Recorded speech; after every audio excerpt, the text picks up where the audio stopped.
በአትክልት ተጠቅመን ቆንጆ ምግብ እንዴት እንደምሰራ ደግሞ ዛሬ ያሳያችኋለሁ። ስጋ ይጨመርበታል ግን ለጾመኞች ይሆናል። እኔም ደግሞ ከስጋ እስቲ ወጣ ብዬ ለስራ ብዬ ነው። ይሄ ማሃሽ ይባላል። ይሄ ምግብ እንደዚህ አትክልቶቻችንን እንሰበስብና እኔ ዝኩኒ ብቻ ነው ያላረኩበት። ዝኩኒ ስለማልወድ ያው ኩሳ ስለሌለ እዚያኛ ሀገር በደበርጃን በቲማቲም በድንች ብቻ ተጠቅሜ ነው የምሰራው። ባለፈው ለታ በሽንኩርት አሳይቻችኋለሁ። የዛሬው ደግሞ በጣም ቀለል ያለ ነው፣ ለጾመኞች ይሆናል። እቺ 2 ወር ኮዳዲ እስከምታልቅ እንደዚህ አይነት ምግቦች አሳያችኋለሁ። ተወዱታላችሁ ብዬ ተስፋ አረጋለሁ። ሞክሩት በየቤታችሁ። እንደዚህ አድርገን አትክልቶቻችንን ውስጡን ፍሬ ያለውን የደበርጃውን ፍሬውን ቆዳውን ሳንበሳ፣ ድንቹን ደግሞ ውስጥ ያለውን የድንቹን ፓርት አውጥተን ፍርፍር አድርገን ቆዳውን ሳንበዛ እንደዚህ ባዶ ቅል አድርገን እንሰራዋለን ማለት ነው። ቲማቲማችንን ደግሞ እቺ ፍሬው ከላይ ያለችው ጭንቅላቷን ብቻ አውጥተን ውስጥ ያለውን ፍሬውን ሁሉንም ቀስ ብለን ቆዳውን ሳንነካ ሳንበሳው እናወጣለን። እንደዚህ አይነት ማውጫ ብረቶች እኔ እዚህ ሀገር ውስጥ ነው ያገኘኋቸው። አንዳንዶቹ ደግሞ ሀፋራ የሚባለው ደግሞ ያኛው ብረት ደግሞ ያው አረብ ሀገራት ላይ ነው የሚገኘው። እናንተ ማንኛውም የሚመቻችሁን ተጠቅማችሁ መስራት ትችላላችሁ። ቲማቲሚን እንደዚህ አድርጌ ደግሞ በሀፋራ ውስጡን ያለውን በደንብ አድርጌ ቆዳውን ሳልበሳ እንደዚህ አድርጌ አውጥቼ ያዘጋጀው። ከዛ ድጋሚ ማጠብ አለብን። ድንች ልጣጩ ስለማንልጣው ድንቹ በደንብ ከላይ ንጹህ ሆኖ መዘጋጀት አለበት። ነጭ ሽንኩርት እናረጋለን ጎርጓዳ ሳህናችን ላይ የተከተፈ 2 ፍሬ ቲማቲም፣ ፓርስሊም ብዙም ሳይበዛ ብዙም ሳያንስ ድቅቅ ተደርጎ የተከተፈ። ሽንኩርትም ደግሞ ከተመቻችሁ መፈቅፈቅ፣ ካልተመቻችሁ ደግሞ ድቅቅ አድርጋችሁ ላም ያለ ሽንኩርት መሆን አለበት። እሱን አድርገን ቅመሞቻችን እናዘጋጃለን። ከሙን፣ ቆንዶ በርበሬ፣ የደረቀ ናናና ጨው ነው የምናረግበት። እነዚህን ቅመሞቹ ናቸው የማሃሽው ቅመም።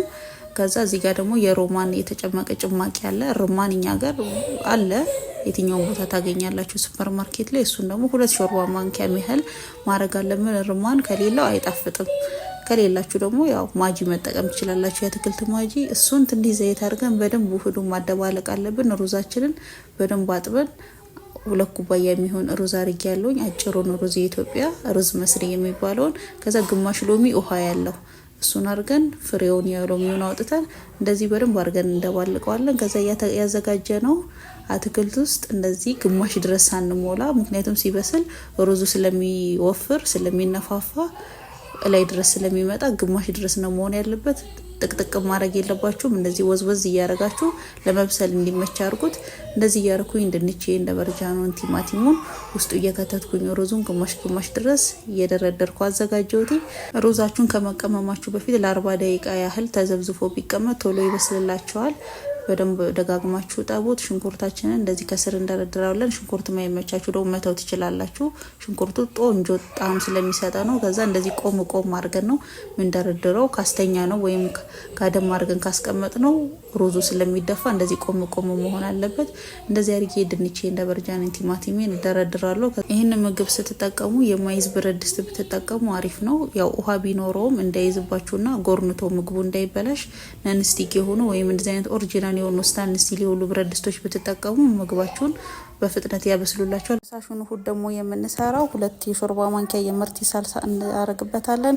የርማን ደግሞ ጭማቂ 1 ሾርባ ማንኪያ የሚሆን ይበቃናል ከሩዙ ጋር ስለጨመረን። ነጭ ሽንኩርት ደግሞ ደቆ በደንብ የተፈጨ ነጭ ሽንኩርት፣ ጨው እናረጋለን። የፈላ ውሃ መጠቀም አለብን። እነዚህ ነገሮች ሁሉ በደንብ አርጎ እንዲያሟሟልና በደንብ እንዲደባለቅ የፈላ ውሃ አርጌበታለሁ። ይሄ 1 ሊትር ነው የሚሆነው በጆጎ። የሚያንሰው ከሆነ እናንተ በዛ አርጋችሁ የምትሰሩ ከሆነ የዚህ ደብል ወይም እያያችሁ መጨመር ትችላላችሁ። ቆንዶ በርበሬ የምትወዱ ከሆነ አሪፍ ነው፣ ለቴስቱ አሪፍ ነው። በትንሿ ሾርባ ማንኪያ ቆንዶ በርበሬ አድርገን በደንብ ውህዱን አማስለን እናሟሟዋለን። ሳልሳውም ሁሉም በደንብ ማሟሟት አለበት። ሩዛችንን ሳይነካ በብረት ድስቱ ጥግ ቀስ እያለን እንጨምራለን ውህዳችንን።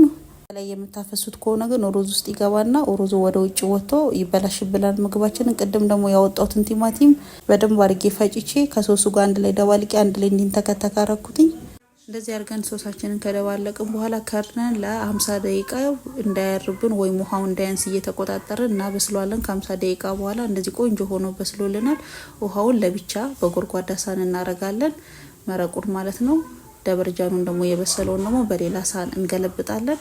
እንደዚህ በ50 ደቂቃ ወይም በ1 ሰዓት ውስጥ ሬዲ የሚሆን ቆንጆ ጣፋጭ ምግብ። ሁሌ እንጀራ ምናምን ብለን ከምንሰለች እንደዚህ አይነት የተለያዩ ምግቦችን እየሞከርን ብንጠቀም አሪፍ ነው። ቲማቲሙ ቶሎ ስለሚበስል ከፈለጋችሁ መጨረሻ ላይም ሊበስል ሲል ደበረጃና ድንቹ መጨረሻ ላይ ማድረግ ትችላላችሁ። እንዲህ ከበሰለ በኋላ እንዳያቃጥላችሁ እንደዚህ በሹካና በቢላ እየቆራርጣችሁ ከላይ ደግሞ ሶሱን አፍስሳችሁ ብትመገቡት በጣም ቴስቲ ነው። በጣም የሚወደድ ምግብ ነው። ስጋ አርጋችሁ መስራት የምትፈልጉ ከሆነ ደግሞ ሩዙን ስትቀሙሙ የተፈጨ ስጋውን አንድ ላይ መክተት ትችላላችሁ።